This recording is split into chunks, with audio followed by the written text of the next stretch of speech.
Dyma i chi Danerdy'r Cambrian yn Wrecsam. Gwaith sy'n trin, crwyn, defaid ac yn cynhyrchu lledr, yn cyflogi dros 200 o weithwyr ac yn un o gongl feini economi'r ardal. Hyd yn oed os na chlywsoch chi a finna amdano'r blaen, mae'r tanerdy hwn bellach yn sefydliad o bwys ym myd y ffasiynau. Yn wir yma cychwynodd rhai o drowsusa poeth mwyaf bethol y byd ar ei taith. Fel hyn mae'r trowsus yn edrych ar ddechrau'r broses, yn sypyn meddal gwlyb o groen. Yr orchwil gyntaf di golchi'r cyfan yn lan, a thynnu'r saim ohono drwy wasgu pob darn yn dyn. Cyn gyntaf y gybor das honno wedi chwblhau, mae'n rhaid penderfynu pa ddefnydd i'w wneud o'r croen. Os mae lledr cyffredin fydd i ddiwedd, yna fe aeth yn syth i'r drwm anferth i gael ei drin. Ond os mae ar gyfer trowsus poeth neu ledr siami i olchi car ei bwriadwyr, yna mae yna un cam pwysig yn ei aros. Y tu allan i'r croen sy'n rhoi'r lledr, ond y tu fewn sy'n rhoi'r swed a'r siami.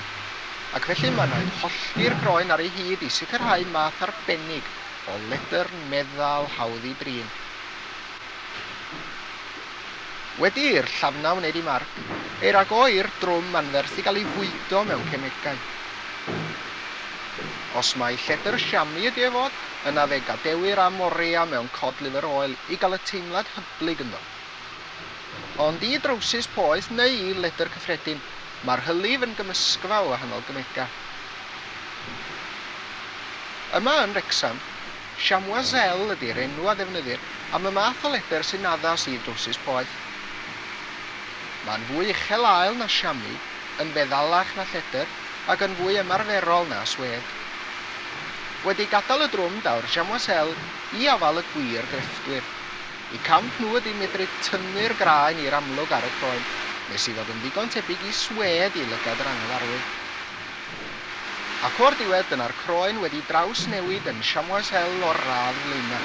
Bellach mae'n barod i'w liwio, yn binc, yn las neu'n ôl eich ffansi, ac felly i mewn i'r drwm ag o unwaith eto. Daw allan i gael ei sychu a'i feddalu, a dyna waith yr anghenfil o beiriant sydd fan hyn. Drwy ddal y chamoiselle yn gelfydd a'i droi'n slic, mae'r brwsh yn ail godi'r graen i roi effaith symudliw ar hyd y wyneb. Mae'r chamoiselle yn cael ei feddalu hefyd, fel ei fod yn gynnig ei hun i unrhyw bwrpas a fyn y cynllunydd. Fe a'i ffoddi yma'n syth i'r gwahanol ffatrïoedd dros Ewrop i gyd, lle caiff ei dorri i siap y trowsusa poeth. Rhaid tebyg i'r haen.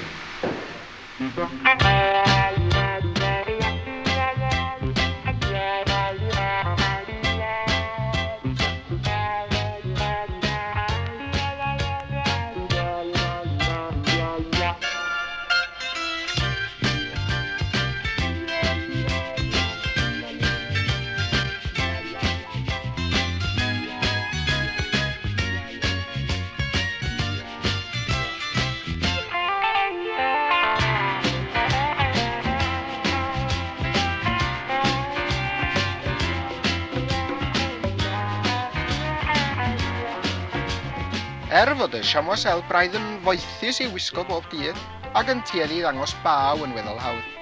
Maen nhw'n dweud i mi fod modd i olchi mor aml ag ydymunwch chi, bob ni di fetha dim o'r siap.